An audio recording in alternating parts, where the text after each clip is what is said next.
The day you arrest the devil is the day you learn that monsters sometimes smile. I didn't believe that quote until the morning I slipped a pair of steel handcuffs around Adrian Moretti's wrists. At exactly 8:17 a.m., Manhattan looked almost peaceful beneath a pale spring sky. Yellow taxis crawled through traffic, office workers hurried toward glass towers with coffee cups in their hands, and tourists pointed their phones toward buildings they had only seen in movies. No one realized they were about to witness the biggest arrest in New York City history. I adjusted the badge clipped to my Navy uniform and checked the radio on my shoulder for the third time in less than a minute. 5 years with the NYPD had taught me to trust preparation more than confidence. My captain always said overconfidence was the fastest way to become tomorrow's headline. I wasn't interested in headlines. I was interested in doing my job. Officer Carter, we're in position. Detective Ramirez's voice crackled through my earpiece. I looked across Lexington Avenue where unmarked SUVs blended into morning traffic. Plainclothes officers waited outside the entrance of Moretti Financial Group, a company that officially invested in commercial real estate and luxury hotels. Everyone in law enforcement believed something much larger hid behind those polished glass walls, but believing something and proving it were two different things. Today, we finally had enough evidence for an arrest warrant. My heartbeat remained steady, surprisingly calm considering the name written across the top of the warrant folded inside my jacket pocket. Adrian Moretti, 34 years old, billionaire entrepreneur, philanthropist, the man newspapers called New York's most untouchable businessman. The same man every detective quietly referred to as the Mafia Boss who never left fingerprints behind. My partner glanced toward me. You ready? I nodded once. Let's finish this. The revolving doors turned slowly. Conversations on the sidewalk continued as though nothing extraordinary was about to happen. Then he appeared. Adrian Moretti stepped outside wearing a charcoal suit tailored with impossible precision, a white shirt open at the collar, and a navy overcoat resting effortlessly across his shoulders. He wasn't surrounded by panic. He wasn't rushing. He simply walked into the sunlight as though the entire city belonged to him. Even before I reached him, I noticed something unsettling. Everyone around him unconsciously moved aside. Business executives paused their conversations. Valets straightened their posture. A courier carrying packages hesitated before crossing his path. Respect, fear, admiration. I couldn't tell where one ended and the next began. He lifted his eyes and looked directly at me before I had spoken a single word. Deep blue, calm, observant. They weren't the eyes of a man expecting to escape. They were the eyes of someone waiting for a meeting already written on his calendar. Adrian Moretti? I asked. His lips curved into the faintest smile. That's usually how people introduce me. I removed the folded warrant and held it where he could read it. I'm Officer Olivia Carter with the New York City Police Department. You are under arrest. The entire sidewalk seemed to stop breathing. Cameras appeared almost instantly. Someone across the street whispered his name. A phone began recording. My fellow officers quietly formed a perimeter without drawing attention. Adrian looked at the document for barely a second before returning his attention to me. Officer Olivia Carter, he repeated softly, as though memorizing every syllable. You've been working very hard to find me. Turn around, please. I expected an argument. I expected expensive lawyers rushing from the lobby. I expected security to interfere. Instead, Adrian slowly placed the leather folder in his hand onto the hood of a nearby sedan and calmly turned around. His bodyguards exchanged uncertain glances, waiting for instructions that never came. I reached for the handcuffs attached to my duty belt. My fingers remained steady, even though every camera lens in Manhattan suddenly seemed pointed in my direction. The metal clicked gently around his wrists. No struggle, no protest, just silence. A silence so complete that even the city noise seemed farther away. I began reading his rights while he listened with perfect patience. When I finished, he turned his head just enough to meet my eyes again. That smile returned, smaller this time, almost thoughtful. You're different, he said quietly. I've arrested people before, I replied. You're not special. His expression never changed. If anything, he looked amused by my answer. No, he said. I'm not talking about me. For one strange second, it felt like he was studying something invisible beneath the uniform I had spent years earning. Then, in a voice only I could clearly hear despite the growing crowd, He said the words that stayed with me long after the flashing cameras disappeared. "I think I want you to be mine." I stared at him, convinced I had misheard. My training told me it was another manipulation tactic, another attempt to throw an officer off balance. I ignored it, guided him toward the waiting police vehicle, and reminded myself that confidence was often the last mask worn by powerful men who had finally run out of luck. But as the rear door closed and our eyes met one last time through the tinted glass, I realized something that made the morning air suddenly feel much colder. Adrian Moretti didn't look like a man who had just lost everything. He looked like a man whose plan had only just begun. I expected Adrian Moretti to demand the best attorneys in New York before the patrol car even reached Lower Manhattan. I expected angry phone calls, political pressure, and a line of expensive suits waiting outside the precinct before we finished the paperwork. Instead, the entire ride passed in complete silence. The only sound inside the vehicle came from the tires rolling over uneven pavement and the occasional voice from my police radio. Adrian sat beside me with his hands resting comfortably in front of him, looking out the window as though he were simply enjoying the morning skyline. Every few minutes, pedestrians recognized him through the tinted glass and stopped walking, their expressions shifting from disbelief to confusion. The man who had always seemed larger than life was sitting in the back of a police vehicle without saying a single word. When we arrived at the precinct, photographers had already gathered outside the entrance. Flashing cameras reflected against the windows while reporters shouted questions that disappeared behind the heavy doors. Inside, fluorescent lights replaced sunlight, and the familiar smell of fresh coffee mixed with old paperwork settled around us. I escorted Adrian through processing while detectives whispered to one another from behind computer screens. Some stared openly. Others pretended not to notice him at all. Everyone had heard his name for years. Very few had ever stood close enough to look him in the eye. "Fingerprint station is ready," one officer announced. Adrian nodded politely before anyone directed him forward. He cooperated with every instruction without hesitation. Fingerprints, photograph, personal belongings, designer watch, wallet, phone, wedding ring. There was no wedding ring. I found myself noticing details I had no reason to notice. His expensive cuff links reflected the overhead lights before being placed into an evidence envelope. His wallet contained family photographs instead of stacks of cash. A folded picture of an elderly woman had clearly been carried for years because the edges were worn smooth. Nothing matched the image I had built in my mind over the past 5 years. Dangerous men were supposed to leave chaos wherever they walked. Adrian left only uncomfortable silence. Detective Ramirez leaned toward me while Adrian signed another document. "Something feels off." "Because he is cooperating?" I whispered. "Because he should not be." Ramirez lowered his voice even further. Every informant we ever had claimed Moretti controlled every room he entered. "Look at him." I looked. Adrian finished signing the paperwork, thanked the desk officer for lending him a pen, and calmly returned it. Thanked him. It was such an ordinary gesture that it somehow felt more unsettling than arrogance would have. 2 hours later, the district attorney arrived carrying 3 thick case files. He looked confident when he entered the conference room. He looked considerably less confident when he walked back out 40 minutes later. I intercepted him outside the hallway. "How did it go?" He rubbed his forehead. "He declined legal counsel." I blinked. "He what?" "He declined every attorney we offered." "That makes no sense." "It gets stranger." He handed me a sheet of paper containing a single handwritten sentence. I recognized Adrian's signature immediately. "Request granted only if Officer Olivia Carter conducts every future interview." My name. No explanation. Nothing else. "Why me?" I asked. The district attorney shrugged. He would not say. By late afternoon, the entire building buzzed with theories. Some believed he wanted to manipulate the arresting officer. Others suspected he intended to challenge the investigation by creating procedural complications. One detective joked that perhaps he had simply admired my confidence. Nobody laughed very hard. I carried the request back to my desk and read it again. The handwriting was elegant, deliberate, almost old-fashioned. It irritated me more than I wanted to admit. I had spent years proving myself through discipline and preparation.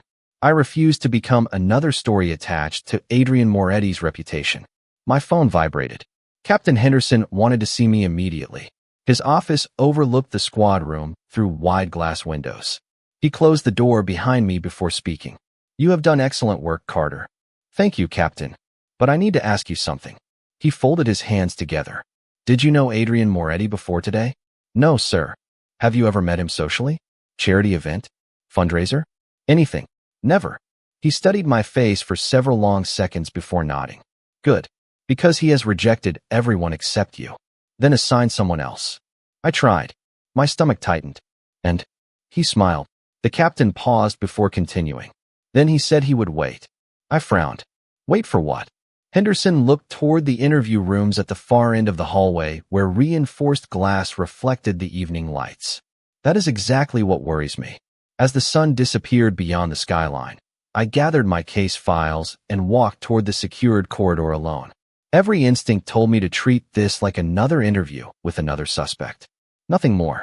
But when I reached the observation window, Adrian was already sitting inside with a cup of untouched coffee resting on the table. He was not watching the door. He was watching the empty chair across from him, as though he had known from the very beginning exactly who would eventually sit there. The chair across from Adrian Moretti felt colder than the rest of the room.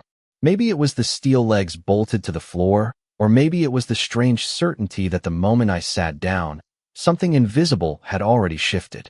I placed the case file neatly on the table, switched on the digital recorder, and met his eyes without hesitation. This interview begins at 6:43 in the evening, I said evenly. Present are Officer Olivia Carter and Adrian Moretti. He nodded once. Good evening, officer. His voice remained calm, almost polite, as though we had met for coffee instead of across an interrogation table. You requested that I conduct your interviews, I continued. Why? He looked at me for several quiet seconds before answering. Because everyone else in this building already decided who I am. And I have not. Not yet. I leaned back slightly. You are giving me too much credit. No, he replied. I am giving you exactly enough. I ignored the remark and opened the first folder. You have been connected to financial crimes, organized criminal enterprises, and witness intimidation. He listened without interrupting. Do you deny those accusations? Some are true. The answer surprised me enough that I looked up immediately. Most suspects denied everything before their attorneys even entered the room. Adrian simply folded his hands together. Some are completely false. Which ones? The ones that matter most. Before I could ask another question, a sharp knock echoed against the observation window. Detective Ramirez motioned for me to step outside. I paused the recording and walked into the hallway. His expression had changed. We have a problem, he said quietly. A protected witness disappeared 20 minutes ago. My heartbeat quickened. Disappeared? He never arrived at the courthouse. Was anyone hurt? Ramirez shook his head. No. His security team found the vehicle abandoned near the river. Empty. I looked back through the glass.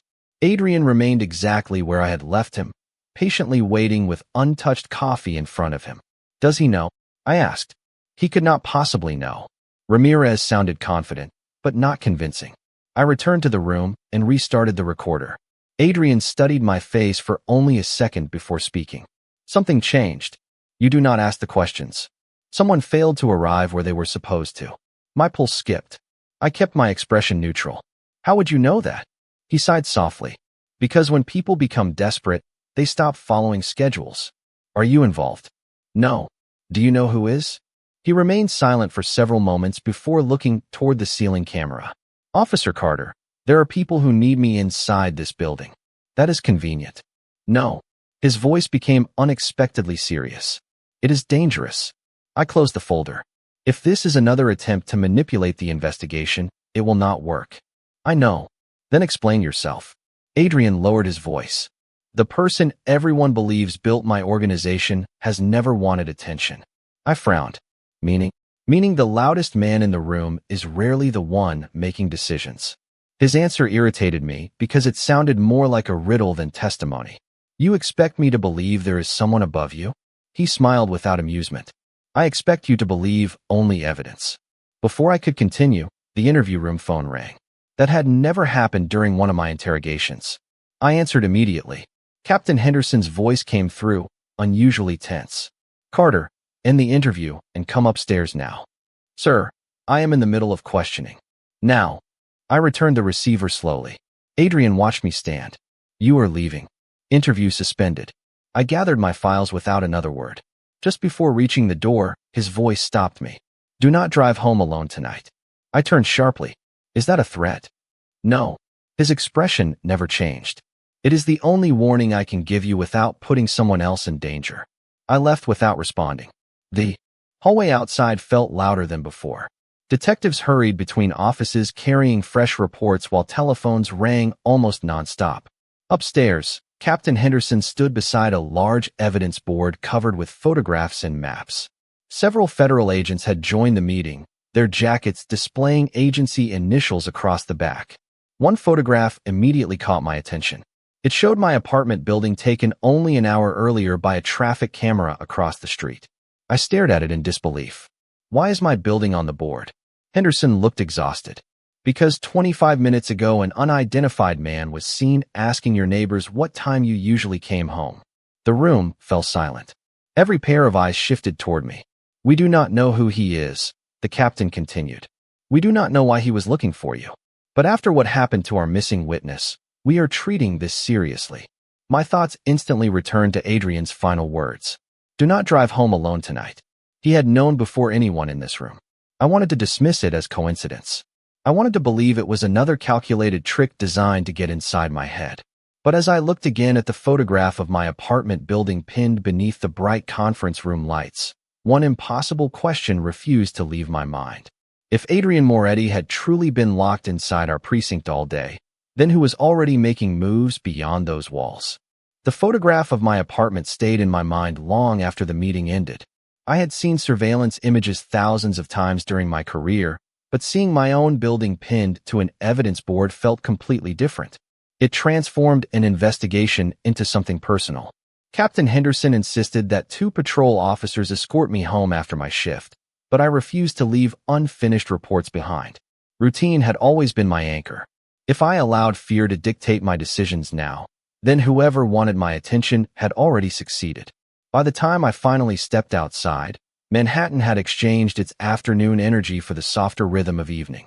Office lights glowed through skyscraper windows, like hundreds of tiny lanterns, and the sidewalks were crowded with people heading toward restaurants, theaters, and subway stations. Life continued exactly as it always had. That was the strange thing about this city. Even when your own world felt unstable, New York never slowed down. A marked patrol vehicle waited near the entrance exactly as ordered. Officer Jenkins rolled down the passenger window. Captain wants us following you home. I smiled politely. I appreciate it. Before I could reach the vehicle, my phone vibrated. Detective Ramirez. Carter, change of plans, he said immediately. The district attorney needs an additional statement tonight. It should only take 20 minutes. I looked back toward the building. I just walked outside. Come back up. The call ended. Something about his voice felt rushed, but not unusual enough to raise suspicion. I turned toward the entrance again. Then another phone vibrated. This one belonged to Officer Jenkins. He answered, listened for several seconds, and frowned. Dispatch just reassigned us to another emergency 3 blocks away. He looked apologetic. Can you wait inside for another unit? Before I answered, an elderly woman carrying grocery bags stumbled near the curb. Instinct took over. I hurried forward and caught one of the bags before it hit the sidewalk. Thank you, dear, she said with a warm smile. These bags get heavier every year. I walked her safely across the crosswalk, accepted her grateful smile, and watched her disappear into a nearby apartment building.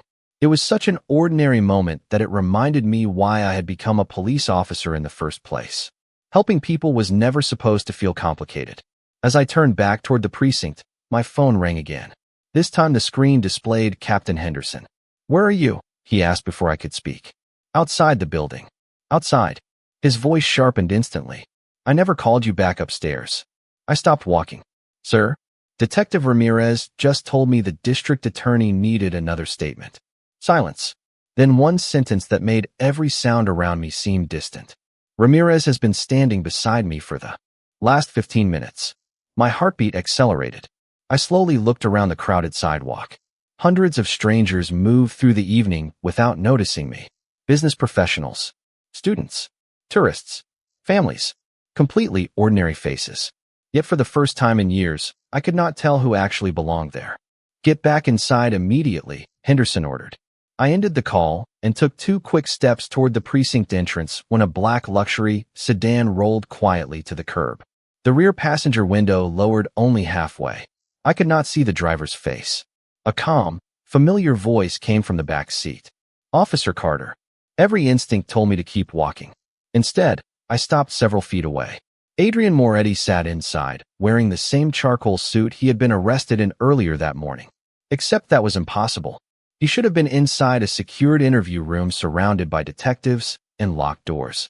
My hand instinctively moved toward my radio. "How are you here?" I demanded. Adrian did not answer immediately. Instead, he looked past me toward the precinct entrance where officers suddenly rushed outside, searching the street in every direction. "That is not me," he said quietly. I stared at him in disbelief. "You expect me to believe that?" "Look carefully." I did. The lighting inside the sedan revealed something I had overlooked in my shock.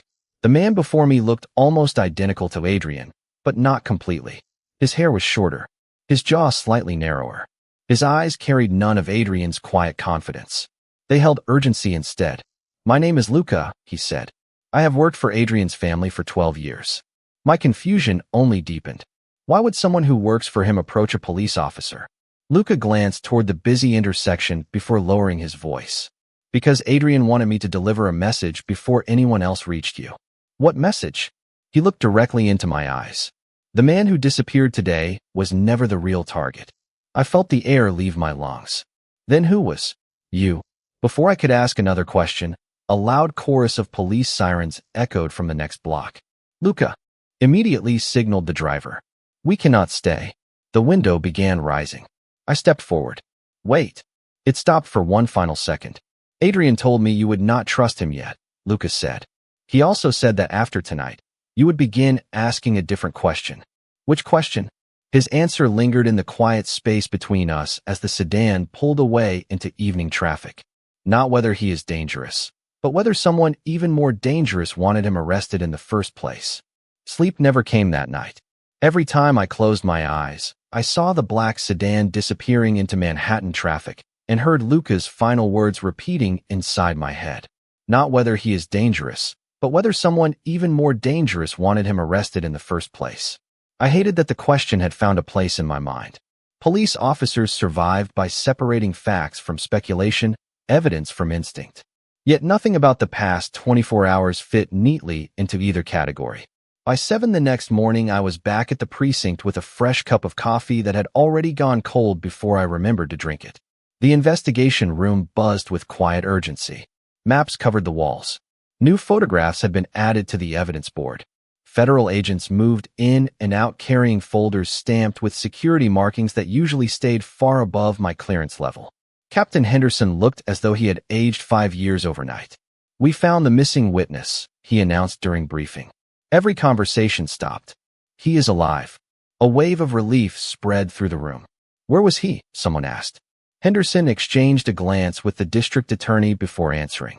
"He walked into a church in Brooklyn just after midnight and asked a priest to contact us." That was not the answer anyone expected. "Did he explain what happened?" Detective Ramirez asked. "He refused to give details." Henderson sighed. He repeated one sentence over and over. The captain looked down at his notes before reading aloud. "Tell Officer Olivia Carter that Adrian Moretti was trying to save me." Silence settled over the room so completely that even the humming. Fluorescent lights seemed unusually loud. I felt every pair of eyes turn toward me. "That makes no sense," Ramirez finally muttered. "Exactly," Henderson replied. "Which is why nobody leaves this investigation assuming anything anymore." An hour later, I stood outside interview room 3 once again. Adrian remained exactly where I had left him the evening before. The untouched cup of coffee had been replaced with a fresh one, but it looked equally ignored. He glanced toward the door as I entered, almost as though he had sensed my footsteps before I reached it. I sat down without opening my notebook. "The witness is alive," I said. Adrian nodded once. "Good. You already knew?" I hoped. His answer irritated me. "You keep speaking in riddles." "Because direct answers can become dangerous when the wrong people are listening." I leaned forward. "Then give me one answer that is not a riddle." He studied me quietly before asking a question of his own. Why did you become a police officer? I frowned. That has nothing to do with this case. Everything has to do with this case. I considered refusing, but something in his expression made the question feel genuine rather than manipulative. My father was a firefighter, I finally said. He believed protecting strangers was the highest form of service. Adrian smiled faintly. A good man. You never met him. No. His eyes remained steady. But he raised someone who still believes rules can protect everyone equally. They should. Yes, he said softly. They should. That simple agreement caught me completely off guard. You expected an argument? He asked. Honestly, I admitted. Yes. Adrian folded his hands together. Officer Carter, the law gives society hope. My world exists because hope sometimes arrives too late. I remained silent. When neighborhoods are abandoned, when children grow up believing no one is coming, someone always fills that empty space. Sometimes it is a teacher. Sometimes it is a criminal. And you believe you became the better option? His expression grew unexpectedly heavy. No. He looked down at the table for the first time since I had met him. I believe I became the available option. Those words lingered longer than I wanted them to. They did not excuse anything. They did not erase accusations or investigations. But they sounded painfully human. Before I could respond, the interview room door opened. Captain Henderson stepped inside, carrying a sealed evidence envelope. Carter, he said quietly, you need to see this. We moved into the hallway where he removed a single photograph from the envelope. It showed the entrance to the church where the witness had been found only hours earlier. Standing several yards away beneath a row of maple trees was a familiar figure wearing a charcoal overcoat. Adrian Moretti. I stared at the image before looking back through the observation window where the real Adrian still sat inside the locked interview room under constant surveillance. The timestamp is 11:48 last night, Henderson said. Our records confirm Adrian never left this building. My pulse quickened. Then who is that? Henderson slowly shook his head. That is exactly what we are trying to figure out. I looked once more through the glass. Adrian raised his eyes and met mine without moving from his chair. He did not appear surprised by the photograph. He simply looked tired, as though he had been carrying a secret for far too many years. In that quiet moment, I finally understood why he had never tried to convince me of his innocence. He had been trying to prepare me for a truth that sounded impossible even after I was looking directly at the evidence. The photograph stayed on my desk for the rest of the day. I must have studied it 100 times, searching for something I had missed the first 99. The posture matched Adrian. The tailored overcoat matched Adrian. Even the way the man held his hands behind his back looked exactly the same. Yet the official custody log confirmed that Adrian Moretti had never left the secured interview room for even a minute. 2 armed officers had monitored him through rotating shifts. Surveillance cameras recorded every hallway, and every electronic lock showed no unauthorized access. The evidence contradicted itself, and I had built my career believing evidence never lied. People did. Cameras did not. Late that afternoon, Captain Henderson called me into his office again. He closed the blinds before speaking, a habit he reserved only for the most sensitive investigations. A thin folder rested on his desk. This never existed, he said quietly as he slid it toward me. I opened it carefully. Inside were copies of sealed intelligence reports dating back almost 15 years. Every page contained the same family name, Moretti. I flipped through them one by one until something stopped me cold. There had once been 2 photographs attached to the original file. One was clearly Adrian. The second showed another man who looked almost identical. He has a brother? I asked. Henderson slowly nodded. Officially, no. What does that mean? It means every public record says Adrian Moretti was an only child. I looked back at the second photograph. The resemblance was remarkable, but small differences became obvious now that I knew where to look. The second man carried himself with slightly less confidence. His smile seemed forced. His left eyebrow had a faint scar. Who is he? Henderson exhaled slowly. His name is Gabriel Moretti. The room suddenly felt smaller. Why has nobody heard of him? Because according to every federal database, Gabriel Moretti died 13 years ago. I stared at the photograph again. Dead people did not appear outside churches. Dead people did not resemble living men closely enough to fool trained investigators. Do you believe he is alive? I asked. Henderson answered with another question. Do you believe the photograph is fake? I did not. Then we need to assume everything we thought we knew about this family is incomplete. An hour later, I returned to interview room 3 carrying only the photograph. Adrian looked up immediately. His calm expression changed for the first time since I had arrested him. It was not fear. It was sadness. Deep, unmistakable sadness. I placed the picture on the table between us without saying a word. He closed his eyes for several long seconds before looking down at it. "Where did you get this?" he asked quietly. "You know who it is." He nodded almost imperceptibly. "Yes." "Then tell me." He traced one finger lightly across the edge of the photograph, but never actually touched the image itself. "His name is Gabriel." Hearing the name spoken aloud somehow made everything more real. "Your brother." Adrian looked directly at me. "My twin." I felt my breath catch. Suddenly, every contradiction made terrifying sense. 2 identical faces. 2 different lives. The government believes he died. That is because someone wanted the world to believe he did. Is he alive? Adrian hesitated longer than ever before. "I do not know." His answer frustrated me. "You are his brother." "Exactly." His voice carried a quiet exhaustion that no performance could imitate, which is why not knowing has haunted me every day for 13 years. I remained silent, allowing him to continue. "Gabriel disappeared after refusing to become part of the life our father built. He wanted something ordinary. A family. A business. Peace." Adrian looked toward the ceiling as though remembering someone he had not seen in years. "Then one night he vanished. Everyone said he was gone forever. And you believed them?" I wanted to. His eyes returned to mine. Because believing he was gone was easier than imagining who might still be using his face. Before I could ask another question, the interview room door burst open. Detective Ramirez entered carrying a laptop, his face unusually pale. "Captain needs both of you in the conference room immediately." I frowned. "Both of us? Now?" Minutes later, the conference room lights dimmed as surveillance footage filled the large monitor on the wall. The timestamp showed only 30 minutes earlier. A luxury hotel lobby in Midtown. Guests checking in. Bellhops moving luggage. Then a familiar figure entered through the revolving doors wearing a charcoal suit and navy overcoat. Every person in the room instinctively looked toward Adrian, who stood beside me under constant supervision. The man on the screen smiled politely at the hotel concierge before disappearing into a private elevator. Facial recognition software flashed across the bottom of the video. Identity confirmed. Adrian Moretti. Confidence level 99.8%. No one spoke. No one moved. The computer had identified the man with near-perfect certainty, while the real Adrian stood less than 10 feet away inside police headquarters. Henderson slowly turned off the monitor. "Ladies and gentlemen," he said quietly, "someone out there wants the entire city chasing the wrong Moretti." By sunrise, the investigation no longer felt like a criminal case.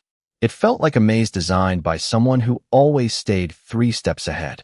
Every report we verified opened 2 more questions. Every surveillance image confirmed something that should have been impossible. Captain Henderson suspended all non-essential assignments and assembled a joint task force with federal investigators.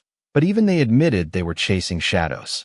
I stood alone beside the conference room window watching the first light spread across the East River when the captain approached quietly.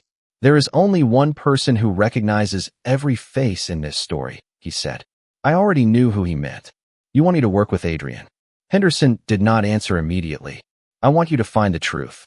Half an hour later, I entered interview room 3 carrying no folders, no recorder, and no prepared questions. Adrian noticed the empty hands before I even sat down. "Something changed," he observed. "Yes," I replied. "For the first time, I am willing to listen instead of assuming."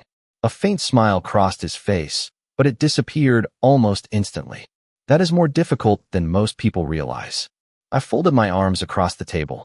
"If Gabriel is alive, why would someone use his face to imitate you?" Adrian remained quiet for several seconds. "Because my name opens doors.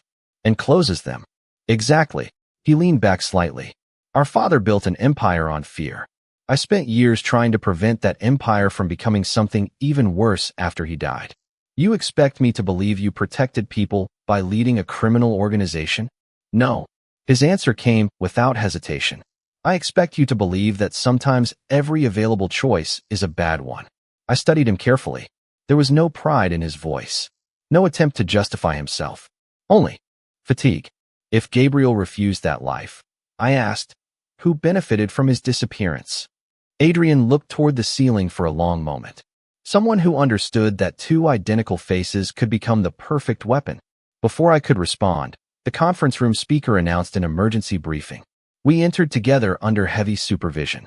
Every investigator in the room turned toward Adrian with open suspicion, but no one objected to his presence. At this point, impossible explanations were beginning to sound more reasonable than ordinary ones. Detective Ramirez projected a digital map across the screen. 3 financial transfers were completed overnight using shell companies connected to Moretti Holdings. He clicked to the next slide. The signatures match Adrian Moretti. Another click. Security footage places Adrian inside police custody at every recorded transaction. The contradiction no longer surprised anyone. Then Ramirez displayed a final image captured less than an hour earlier. It showed the entrance of a children's community center in Queens. Volunteers unloaded donated school supplies while parents gathered outside with young children. Standing across the street, partially hidden beneath a row of maple trees, was the same man identified by facial recognition as Adrian Moretti. Unlike the previous footage, this time his face was perfectly visible. Adrian stared at the screen without speaking. Slowly, almost painfully, he whispered, "Gabriel." Every eye shifted toward him. "You are certain?" Henderson asked. Adrian nodded. "He still watches people before he approaches them." His voice softened. "He has always done that." I looked closer at the image. There was something different in the man's expression. Calm, gentle, almost protective. It was nothing like the ruthless image our files had built around Adrian. "Can you find him?" I asked. Adrian surprised everyone by shaking his head. If Gabriel wanted to be found, he would have come to me years ago. Then why appear now? Adrian met my eyes. "Because he is trying to warn us." The room fell silent again. Henderson crossed his arms. "Warn us about what?" Adrian answered with a certainty that chilled every person present. Someone finally stopped hiding behind my name. Before anyone could ask another question, an analyst rushed into the room carrying a freshly printed report. "Captain," she said, struggling to catch her breath, "we traced the anonymous phone call that redirected Officer Carter yesterday." Henderson took the paper. His expression changed immediately. "Where did it originate?" She swallowed hard. "Inside this building." Every conversation stopped. My pulse quickened as Henderson continued reading. "Not from a public line," he said quietly. "It came from an internal extension assigned to the Major Crimes Division."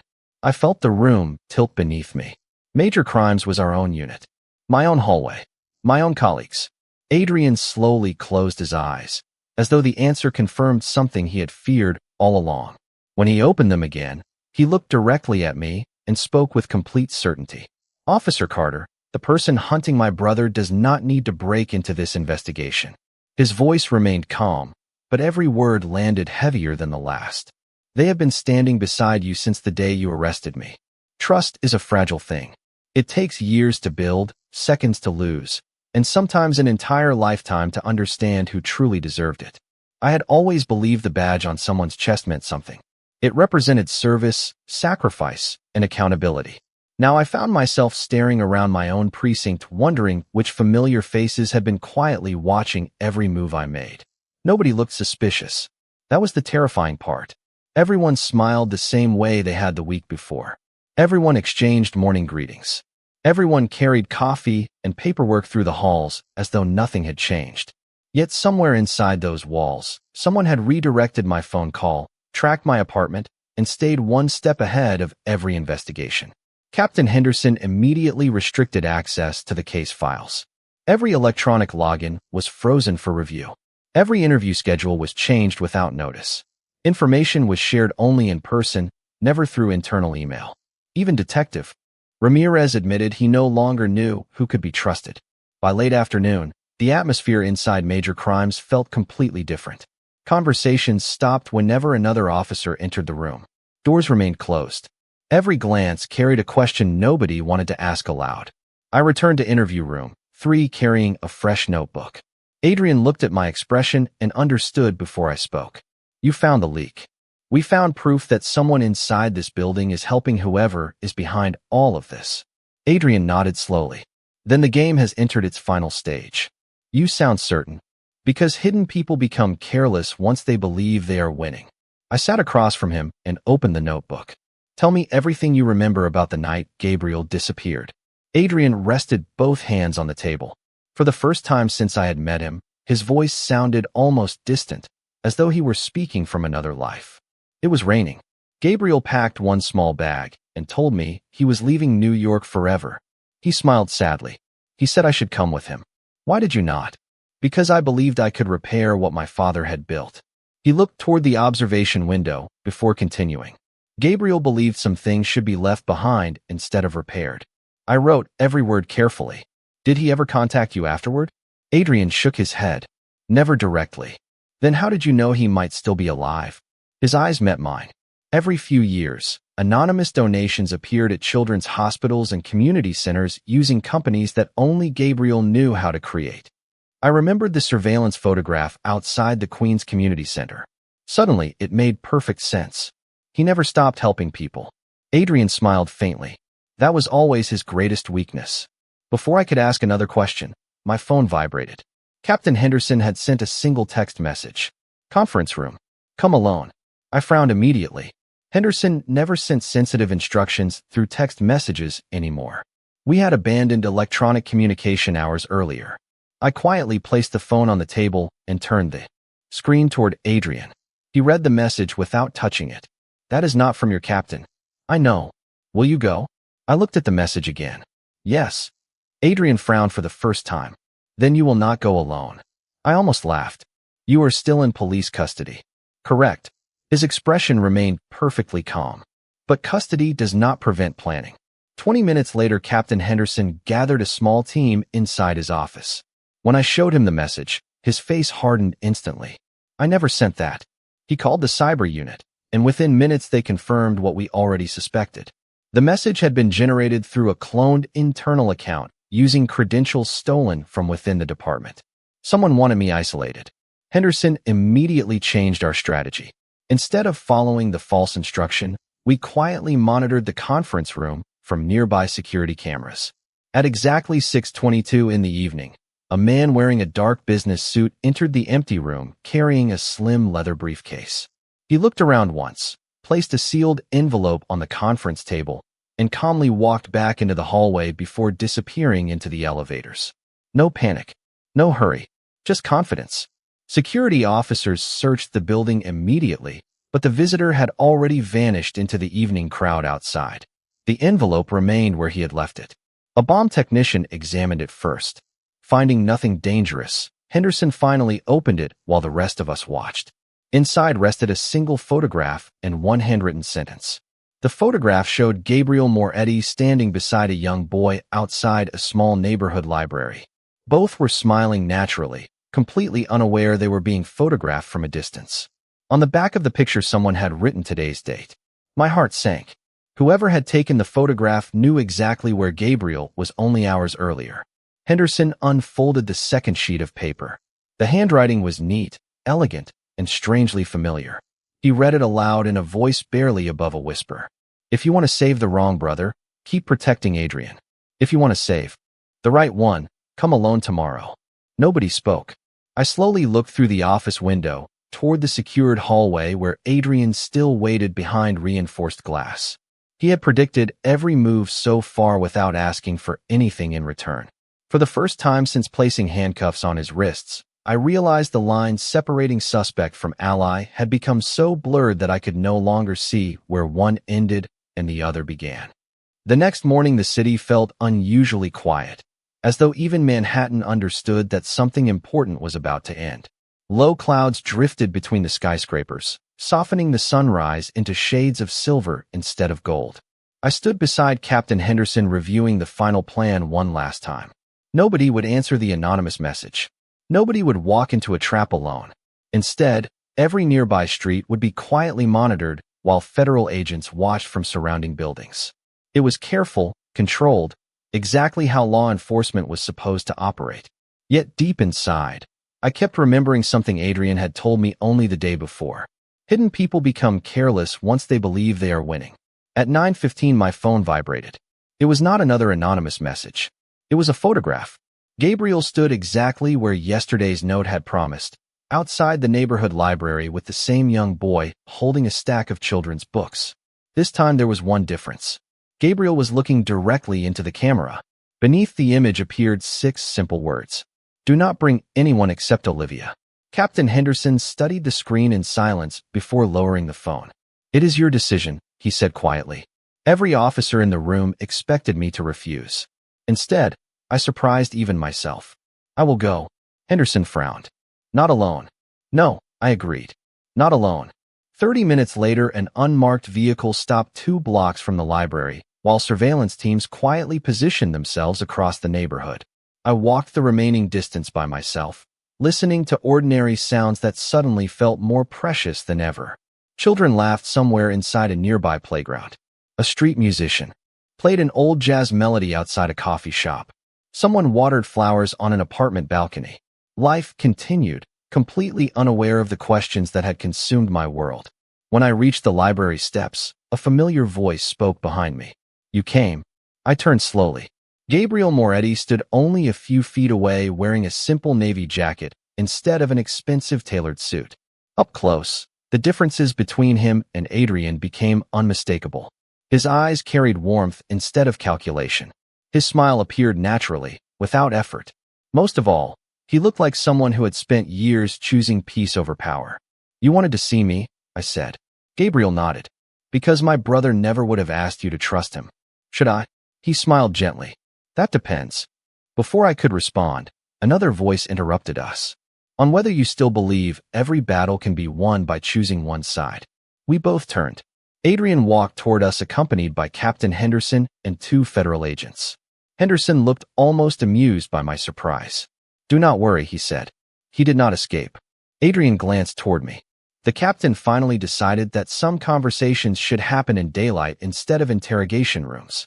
For the first time since this investigation began, the 2 brothers stood side by side.